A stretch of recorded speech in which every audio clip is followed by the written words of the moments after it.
Hello students.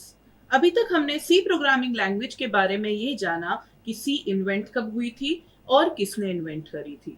उसके बाद हमने इसमें ये भी जाना था कि सी के फीचर्स क्या हैं हमारे पास, और हमने ये भी जाना कि सी हमारी एक हाई लेवल लैंग्वेज है। हाई लेवल लैंग्वेज क्या होती है हमने ये भी जाना, और लो लेवल लैंग्वेज क्या होती है ये भी जाना। उसके बाद हमने ये समझा था कि सी लैंग्वेज को हम कंपाइल्ड लैंग्वेज क्यों कहते हैं, और अगर कंपाइल्ड लैंग्वेज कहते हैं तो आखिर ये कंपाइलर क्या होता है, इंटरप्रेटर क्या होता है और असेंबलर क्या होता है। बेसिकली हमने ट्रांसलेटर समझे थे। तो अभी तक हमने सी प्रोग्रामिंग लैंग्वेज में ये सब समझा है।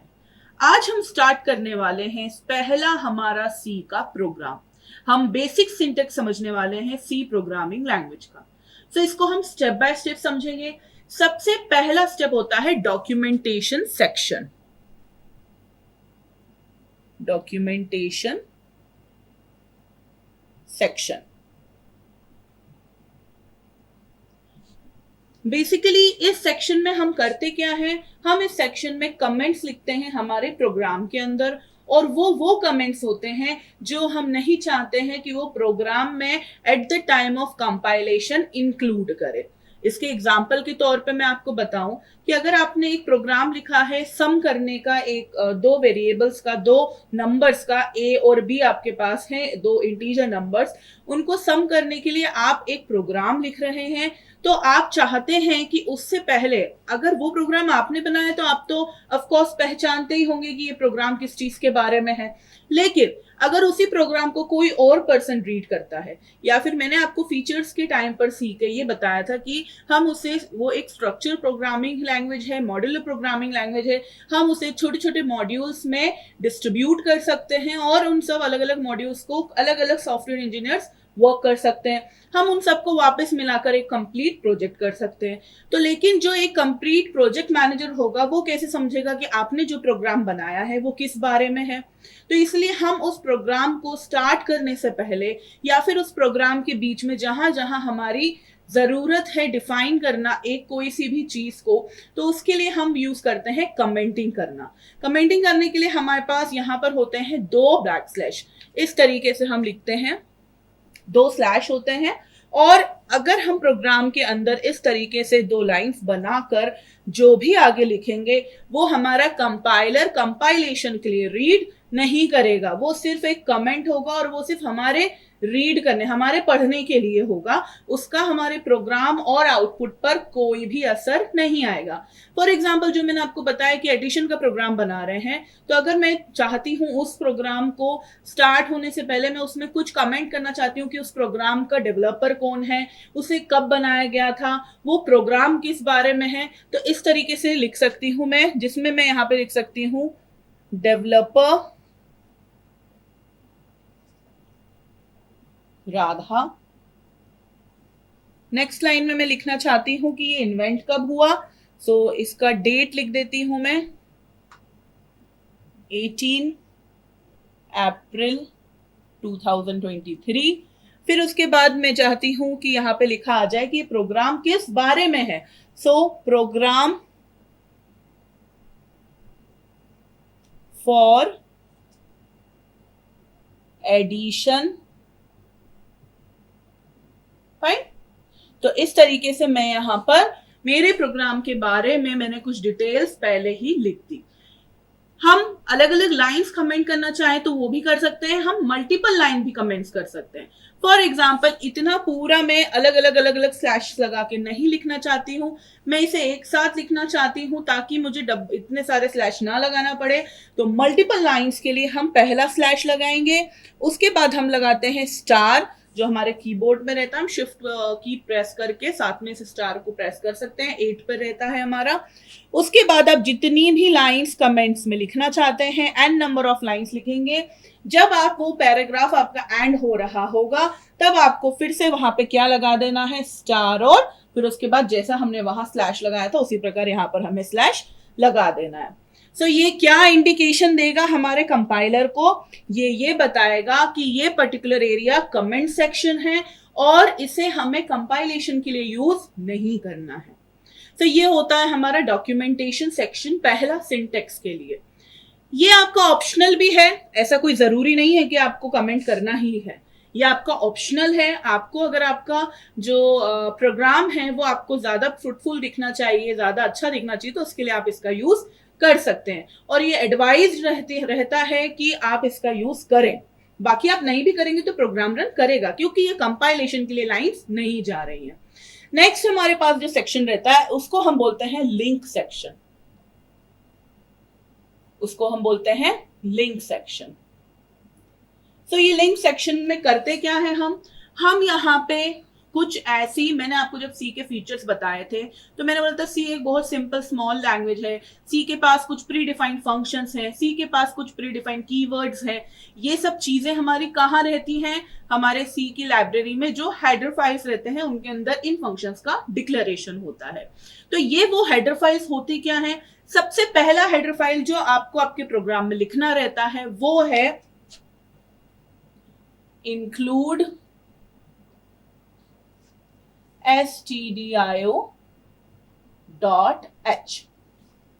इसे हम बोलते हैं प्री प्रोसेसर, जो हमारे यहाँ पे हैश है इसको हम बोलते हैं प्री प्रोसेसर। अगर आपसे इंटरव्यू में पूछा जाता है आपके प्लेसमेंट के कि ये क्या है, तो आप ऐसा नहीं बोलेंगे हैश है, इसे हम बोलते हैं प्री प्रोसेसर। उसके बाद जो ये वर्ड लिखा होता है इसे कंप्लीट वर्ड को हम बोलते हैं प्री प्रोसेसर डायरेक्टिव, पूरे कंप्लीट वर्ड को हम बोलते हैं प्री प्रोसेसर डायरेक्टिव। यहां पे इस वर्ड का मतलब क्या है, इंक्लूड का, जो हमारी जनरल इंग्लिश लैंग्वेज में मतलब होता है कि इसके आगे हम एक फाइल लिखने वाले हैं, वो फाइल की हम सारे जितने भी हमारे डिक्लेरेशन हैं, जितने भी हमारे फंक्शन है, प्री डिफाइंड फंक्शंस की डिक्लेरेशन हम यहाँ पर हमारे प्रोग्राम में यूज करने वाले हैं। उसके बाद हम यहाँ पे ये जो आपको एंगुलर ब्रैकेट दिख रहा है, ये एक्चुअल में एक ऑपरेटर होता है जो हम ऑपरेटर्स के टाइम पे पढ़ेंगे। ये जो हमारा ब्रैकेट है इसके अंदर हम लिखते हैं stdio.h। अब stdio पढ़े उससे पहले मैं आपको बताती हूँ .h होने का मतलब। .h होने का मतलब होता है कि ये एक हेडर फाइल है, ये एक हेडर फाइल है। अब ये हेडर फाइल है, .h इसका एक्सटेंशन है। जैसे कि आप अगर ऑडियो फाइल यूज करते हो तो आप अगर उसका कभी एक्सटेंशन देखेंगे तो .mp3 होता है। अगर आप कोई इमेज देख रहे हो तो उस फाइल का जो एक्सटेंशन है वो .jpeg होगा, या फिर आपके पास आप मूवी देख रहे हो तो .mp4 होगा। और भी आपके पास बहुत सारे अलग अलग फाइल एक्सटेंशन अवेलेबल हैं। वर्ड डॉक्यूमेंट आप यूज करोगे .doc होगा, अगर आप पीडीएफ यूज कर रहे हैं तो कुछ इस प्रकार लिखा होता है .pdf, power point presentation .ppt, XLS लिखा होता है। तो ये जितने भी हमारे एक्सटेंशंस हैं इनको हम फाइल एक्सटेंशंस कहते हैं। ये हम हमारे बीसीई के फर्स्ट यूनिट में पढ़ते हैं। तो ये जो हमारे एक्सटेंशंस होते हैं ये डिफाइन करते हैं हमारा फाइल किस टाइप का है। तो यहाँ पर जिस प्रकार .pdf एक डॉक्यूमेंट फाइल है, उसी प्रकार यहाँ पे .h एक हेडर फाइल है। दैट मीन्स ये हेडर फाइल के अंदर हमारे प्री डिफाइंड फंक्शंस वहां पर डिक्लेयर करे हुए हैं, जिनको हम यहाँ पर कॉल कर रहे हैं। फाइन। तो इस कंप्लीट लाइन का मतलब क्या हुआ है कि हम प्री प्रोसेसर डायरेक्टिव के थ्रू यहाँ हम इस फाइल को, जो कि एक हेडर फाइल है, बुला रहे हैं। अब ये फाइल क्या है, इस फाइल का नाम है standard input output. Standard input output, अगर आप शॉर्ट में बोलना चाहें तो STDIO बोलेगा, कोई भी इसको स्टूडियो नहीं बोलेगा, नहीं तो आपको आपका जो इंटरव्यूअर होगा वो वहीं से भगा देगा कि इसको जब पहली लाइन ही नहीं पता प्रोग्राम की जिसे वो स्टूडियो बोल रहा है तो बाकी का लॉजिक जान के क्या करेंगे। तो इसलिए ये stdio.h है, या फिर नहीं याद रहता है अगर आपको शॉर्ट फॉर्म तो पूरा नाम याद रखिए, standard input output header file. अब ये स्टैंडर्ड इनपुट आउटपुट का मतलब क्या हुआ, आपके प्रोग्राम में आप जितने भी फंक्शंस या आप जितने भी काम करोगे किससे related, standard input output devices से रिलेटेड। दैट मीन्स आप इनपुट ले रहे हैं, आप आउटपुट दे रहे हैं, ये सारी चीजें किस में आएगी, हमारी standard input output header file के अंदर आएगा। और अगर हमें इन सब चीजों से रिलेटेड फंक्शंस यूज करने हैं तो उसके लिए हमें इस हेडर फाइल को हमारे प्रोग्राम में ऐड करना जरूरी है। यहां पर हमारे कौन से फंक्शंस हो सकते हैं, पहला फंक्शन printf, जैसा मैंने लिखा है इसे वैसा ही लिखा जाता है, प्रिंटफ फंक्शन। अब ये प्रिंटफ फंक्शन को क्या काम रहता है कि हम इसके पैरेंथेसिस के अंदर, यहां पे हमने लिखा है प्रिंट एफ, उसके बाद हमने यहां पर क्या बनाया है, पैरेंथेसिस। आप इसको कोई भी सर्कल ब्रैकेट्स नहीं बोलेगा, ये क्या है, हमारे पैरेंथेसिस हैं। इस पैरेंथेसिस के अंदर हम जो भी चीज प्रिंट कराते हैं डबल कोट्स के अंदर, या फिर डबल कोट्स के अलावा भी हम जो प्रिंट कराते हैं, वो चीज यहां पर हमारा जो आउटपुट स्क्रीन रहेगा, हम अभी जब इस प्रोग्राम को हमारे टर्बो सी एडिटर पे करेंगे तो उस वक्त आपको समझ आएगा कि हमारा ये जो आउटपुट स्क्रीन है उस पर जो हम जैसा इसके अंदर लिखेंगे वैसे का वैसा ही प्रिंट हो जाएगा, लेकिन डबल कोट्स के अंदर। तो ये फंक्शन हम यूज करते हैं आउटपुट के लिए, फाइन। इसके अलावा जो दूसरा फंक्शन होता है हमारे पास वो है स्कैनएफ, वो है स्कैनएफ, स्कैनएफ फंक्शन। अब जो हम यूजर से, फॉर एग्जांपल मैंने आपको बोला एडिशन का प्रोग्राम बनाना है, तो जरूरी थोड़ी हम ही नंबर दें, हम कैलकुलेटर को तो हम नंबर देते हैं ना ऐसे टाइप करके, तो वो हम यहाँ पे प्रोग्राम बना रहे हैं कि जब जब यूजर यूज करे उस प्रोग्राम को तो वो अपना इनपुट खुद दे सके। तो इनपुट लेने के लिए यूजर से हमारे पास फंक्शन होता है स्कैनएफ। सी एक केस सेंसिटिव लैंग्वेज है, तो जिस प्रकार हम यहाँ पे प्रिंटफ स्कैनएफ लिख रहे हैं, हमारा जो केस है लोअर केस अपर केस, उसका हमें ध्यान रखना जरूरी है। इन ब्रैकेट्स के अंदर हम क्या करते हैं, इसका डिस्कशन हम हमारे बेसिक इनपुट आउटपुट फंक्शंस का हमारा एक पूरा वीडियो रहेगा, उसमें डिस्कस करेंगे। सो ये हमारा यूज होता है इनपुट के लिए। हम इनपुट कहां से दे रहे हैं, कीबोर्ड से दे रहे हैं या फिर माउस से दे रहे हैं। हम आउटपुट कहां पे देख रहे हैं, मॉनिटर पे देख रहे हैं, तो ये हमारे स्टैंडर्ड इनपुट आउटपुट डिवाइसेस से लिंक्ड है। दैट्स व्हाई ये दोनों फंक्शंस किसमें इंक्लूड करेंगे, standard input output header file में। सो ये हमारा पहला हेडर फाइल है जो हमें लिखना रहता है हमारे प्रोग्राम के अंदर। इसके बाद हमें एक और हेडर फाइल लिखना रहता है, वो हेडर फाइल है हमारी प्री प्रोसेसर इंक्लूड। अब आपको समझ आ गया होगा इस लाइन का मतलब क्या है। फिर उसके अंदर हम लिखेंगे conio.h। अभी .h से तो हमें ये समझ आ गया कि ये एक हेडर फाइल है। conio का मतलब क्या होता है, कंसोल इनपुट आउटपुट। अभी जो मैंने यहां पर आपको बोला था कि ये हमारी आउटपुट स्क्रीन है, तो हमारे आउटपुट स्क्रीन को यहाँ पे टेक्निकल टर्म्स में कंसोल बोला जाता है। और हमारी कंसोल से रिलेटेड जितने भी फंक्शंस हम यूज करेंगे वो किस में इंक्लूड करेंगे, console input output header file में। अब वो कौन से फंक्शन होंगे, पहला फंक्शन मैं आपको बताती हूं, गेट ch, जिसे हम बोलते हैं get a character function. Get ch का मतलब होता है जो हमारी कंसोल पर जब हमें हमारा आउटपुट दिख रहा होता है तो हम चाहते हैं कि वो आउटपुट होल्ड करके रहे। कब तक रहे, दिखता रहे हमें, कब तक, जब तक हम कोई भी एक कैरेक्टर कीबोर्ड से नहीं दे रहे हैं। तो यहाँ पे बेसिक फंक्शन क्या हो गया गेट अ कैरेक्टर का, टू होल्ड द स्क्रीन। अब यहाँ पर हम कंसोल को होल्ड करने के लिए यूज कर रहे हैं। एक और फंक्शन होता है हमारे पास यहाँ पर CLR, जिसको हम बोलते हैं क्लियर स्क्रीन फंक्शन। ये फंक्शन काम क्या करता है, हमारे जो आउटपुट स्क्रीन पे उस पे फॉर एग्जांपल आउटपुट दिखा रहा था, तो वो आउटपुट को हमने फिर से जब प्रोग्राम रन करा तो हम चाहते हैं कि पुराना आउटपुट राधा ना दिखे, नया आउटपुट जो हमने प्रिंट कराया रश्मि वो दिखे। तो इसलिए इसे क्लियर करने के लिए हम इस फंक्शन का यूज करते हैं, क्लियर स्क्रीन फंक्शन। ये दो हेडर फाइल्स हमें हमारे प्रोग्राम में इंक्लूड करना है, लेकिन इंक्लूड करना जरूरी नहीं है। मैंने आपको क्या बोला, इंक्लूड करना है पर इंक्लूड करना जरूरी नहीं है। तो ये दोनों ही बातें एम्बिगुअस हो गई, क्योंकि दोनों का मतलब ये है कि इंक्लूड तो करना ही है।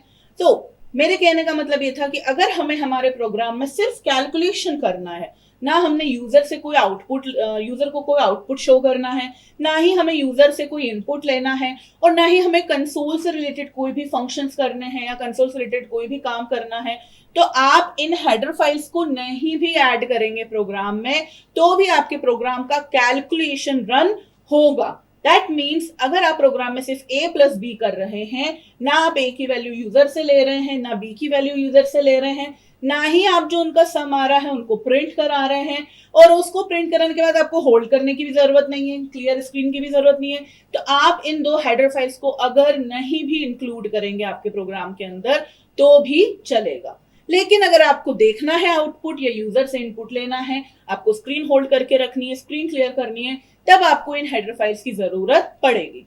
और ऐसा नहीं है कि सिर्फ यही हेडर फाइल्स है हमारे पास सी प्रोग्रामिंग लैंग्वेज में, हमारे पास बहुत सारी हेडर फाइल्स है। आपका पाला कुछ इन हेडर फाइल से भी पढ़ने वाला है। आने वाली वीडियोस में आप स्ट्रिंग पढ़ेंगे, तो उसके लिए आपको string dot H header file चाहिए रहेगी, जिसके आप अलग अलग functions, string comparison, string copy, string length, string concatenation, ये सब फंक्शंस आप प्री डिफाइंड फंक्शंस यूज करेंगे। प्री डिफाइंड फंक्शन का मतलब ये हुआ कि इस फंक्शन का काम, जो कि हम कहते हैं डेफिनेशन, ऑलरेडी डिफाइंड है सी की लाइब्रेरी में। फाइन। इसके अलावा हमारे पास और हेडर फाइल है, हम math.h का भी यूज कर सकते हैं। हेडर फाइल जो है हमारी math.h का काम क्या है, जो हमारे पास उसके कुछ फंक्शंस हैं, स्क्वायर रूट पता करना हो, पावर पता करना हो, तो ये सारे फंक्शंस किस में आते हैं, math.h हेडर फाइल के अंदर। सो अब हमारे पास जो नेक्स्ट सेक्शन है डॉक्यूमेंटेशन और लिंक सेक्शन के बाद है हमारा definition section.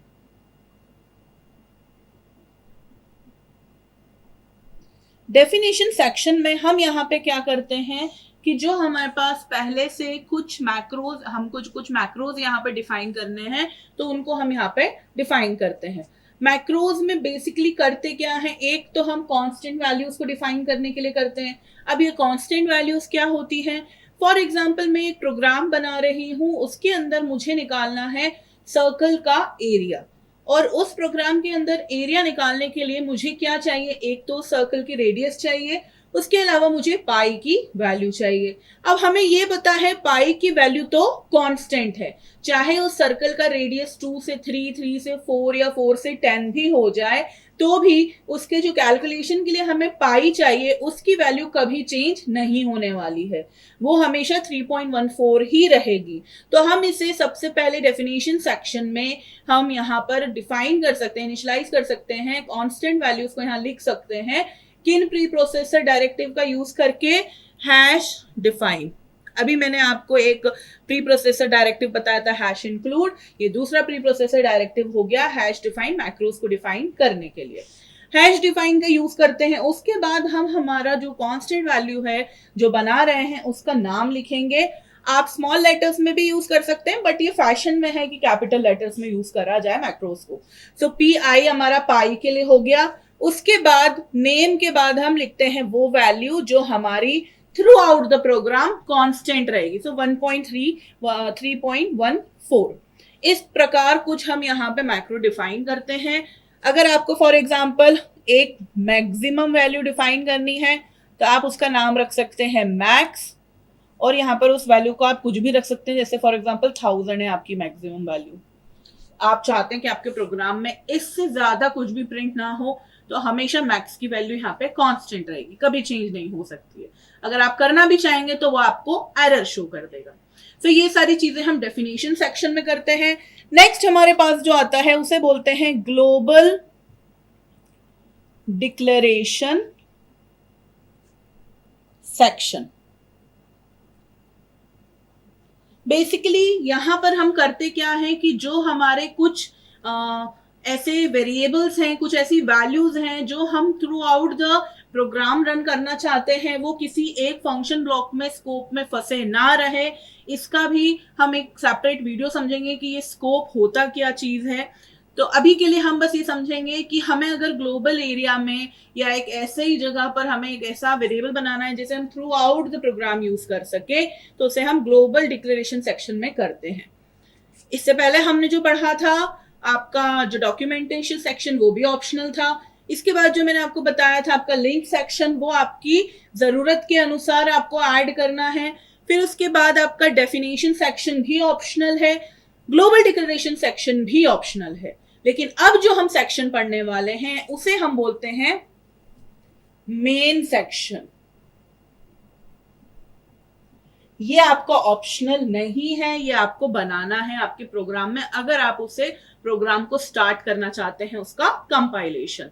So main section में हम करते क्या है, हम यहाँ पर एक मेन फंक्शन डिफाइन करते हैं। उसे लिखने का तरीका कुछ इस प्रकार होता है, पहले हम रिटर्न वैल्यू यहाँ पर जो रहती है रिटर्न टाइप लिखेंगे फंक्शन का वॉइड। आगे जाके हम एक टॉपिक पढ़ेंगे फंक्शंस, उस टाइम पर मैं आपको ये भी बताऊंगी कि यहाँ पे वॉइड के अलावा भी यूज क्या कर सकते हैं।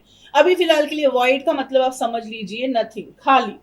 फाइन, वॉइड कीवर्ड का यूज करेंगे। उसके बाद हम यहाँ लिखेंगे मेन फंक्शन, और उसके बाद इन दोनों ब्रेसेस के अंदर, ये कोई करली ब्रैकेट्स नहीं है, इन्हें हम बोलते हैं ब्रेसेस के अंदर आप अपना पूरा प्रोग्राम लिखते हैं। पहला प्रोग्राम का पार्ट होता है डिक्लेरेशन पार्ट, जिसमें आप जितने भी आपको आपके प्रोग्राम के अंदर वेरिएबल्स यूज करने हैं, फंक्शंस यूज करने हैं, उनको आप डिक्लेयर कर सकते हैं। दूसरा होता है आपका एग्जीक्यूटेबल पार्ट, जिसमें आप आपके प्रोग्राम का लॉजिक लिखते हैं। तो ये होता है हमारा मेन फंक्शन, जिसका फर्स्ट सबसे इंपॉर्टेंट काम है हमारे प्रोग्राम को स्टार्ट करना, और थ्रू आउट द प्रोग्राम ये मेन फंक्शन रन करता रहता है, और उसके बाद एंड करना। मेन फंक्शन यहां पर हम क्या कर रहे हैं, डिफाइन कर रहे हैं। और मैंने जो प्रिंटफ फंक्शन और मैंने आपको जो स्कैनफ फंक्शन और getch function, clear screen function बताया, उस टाइम पर हम इस तरीके से उनके आगे सेमीकोलन लगा दे रहे थे। सेमीकोलन का मतलब होता है टर्मिनेटर, हमारा वो पर्टिकुलर स्टेटमेंट वहां एंड हो गया है, वो प्रोग्राम का सेंटेंस वहां एंड हो गया है। तो टर्मिनेटर का काम ये होता है, लेकिन मैंने यहां पर किसी भी प्रकार का टर्मिनेटर नहीं लगाया है। उसके पीछे रीजन क्या है, यहां पर जब हमने प्रिंटफ इस तरीके से लिखा था तो हमने बेसिकली प्रिंटफ को कॉल किया था। ठीक है, हमने प्रिंटफ को यहां पर कॉल किया है, दैट मीन्स उसकी डेफिनेशन कहीं लिखी हुई है, हमने सिर्फ यहाँ पे कॉल किया है और उसे कुछ इनपुट्स दिए हैं ताकि वो प्रिंट कर सके। यहां पर हम मेन फंक्शन को डिफाइन कर रहे हैं, इसलिए यहां पर हमने यहाँ पे किसी भी प्रकार का टर्मिनेटर नहीं लगाया है, क्योंकि अगर टर्मिनेटर लगा देते हैं तो उस केस में इसका मतलब हो जाएगा कि ये मेन फंक्शन यही खत्म हो गया है, जो कि ऐसा तो हुआ नहीं है। हमारे पास आगे भी उस मेन फंक्शन की डेफिनेशन लिखी है, तो हमेशा याद रखना है कि हमें ये सेमीकोलन यहां नहीं लगाना है। उसके बाद आता है हमारा सिक्स्थ सेक्शन, प्रोग्राम का सब सेक्शन। दैट मीन्स आप जिसके थ्रू, इसको हम बोल सकते हैं सब प्रोग्राम सेक्शन। सब प्रोग्राम सेक्शन के थ्रू प्रोग्राम को छोटे छोटे मॉड्यूल्स में, छोटे छोटे सेक्शंस में डिवाइड कर सकते हो using user defined functions. User defined functions मतलब जो फंक्शंस हम बनाते हैं, प्री डिफाइंड फंक्शंस मतलब जो ऑलरेडी लाइब्रेरी में पहले से ही डिफाइंड है, उनका सिर्फ यूज कर रहे हैं हम। लेकिन यूजर डिफाइंड फंक्शन को हम ही क्रिएट करते हैं, हम ही बनाते हैं, और डिटेल में हम फंक्शंस के टॉपिक पे पढ़ेंगे। लेकिन यूजर डिफाइंड फंक्शंस को यूज करके हम हमारे प्रोग्राम को, जो सी का प्रोग्राम होता है, उसे अलग अलग पार्ट्स में डिवाइड कर सकते हैं, और फिर उनको अलग अलग पार्ट्स में डिवाइड करके डेवलप करके वापस उन्हें क्लच कर सकते हैं। सो ये भी हमारा है ऑप्शनल पार्ट। सबसे ज्यादा नेसेसरी पार्ट है फिफ्थ, मेन सेक्शन। तो ये था हमारा प्रोग्राम का बेसिक स्ट्रक्चर। चलिए इसको अब हम प्रैक्टिकली इंप्लीमेंट करते हैं।